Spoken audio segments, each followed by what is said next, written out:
Embattled Chula Vista City Councilwoman Andrea Cardenas has requested nomination papers to run for re-election next year. Cardenas was recently indicted on 12 felony charges over an alleged fraudulent COVID government loan. She and her brother Jesus are accused of using a $170,000 PPP loan for personal expenses and lying about it. They both pled not guilty. Calls for her resignation have been growing, including at last night's City Council meeting, where she returned for the first time since appearing in court. Joining us now to break this down further is lawyer Justin Isaac. He's with Lawyer in Blue Jeans. You got the blue jeans on, Justin. That's Good right. to see you. Thanks for coming by. Thanks for having me.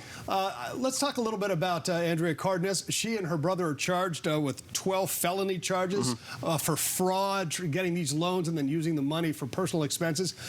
Can you talk about those charges and how easy or difficult it might be to prove against them? Well, it's some pretty serious stuff. And if you look at the tracing of the money, it's really hard to refute something like that. So if they have records of that money being used for personal use and not what they said, and they swore that they were going to do under, penalty of perjury or some other charges, obviously 12 other charges, that's some pretty serious stuff. So it's pretty hard to, refute that or get out of that. Sure.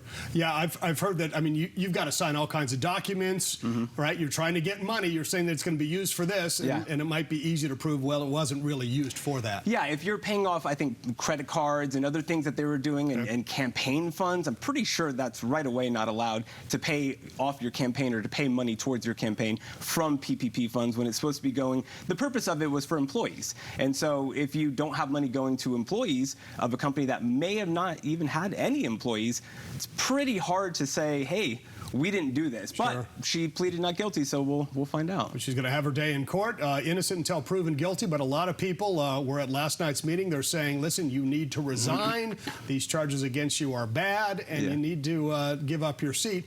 Does she have to? Is there any kind of legal precedent for that? Legally, it doesn't seem that to be the case. It seems that the only way she can be removed is if she's convicted. And that's going to be a long process. But in the meantime, the people keep on growing louder and louder to try and get her to resign, but she just filed for re-election. So my thought was maybe she was doing this to try and use this as a bargaining chip. Maybe say, look, I'll drop out of the race if you lessen the charges, or something to that effect.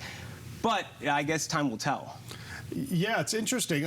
So let's talk about, so she doesn't have to resign because you're innocent until proven guilty. People voted her in. You don't want to overturn the people's will, right? I mean, that's why we all vote, and that's the idea. You can't just start pulling people out of office just because some charges are filed against them. Maybe they're innocent. Yeah, and a lot of people I've had some people say, well, maybe we should let the voters decide, right? Because we have another election coming up, so let the voters decide to take her out. And she is facing some opposition. It looks like at least 4 other people are going to be running against her. Sure. So let's talk more about the re-election bid. I mean, sometimes you see these politicians, they just double down, right? I mean, if they do something and everybody throws up their arms saying, how could you do that? They double down, and I don't know if she's doing that. Tell me a little bit more about the strategy behind possibly going for a re-election bid. Well, if you're going for re-election and you have pending charges, you obviously don't want to talk about that, or as little as possible, but also you can deflect and say, I'll let the courts figure it out.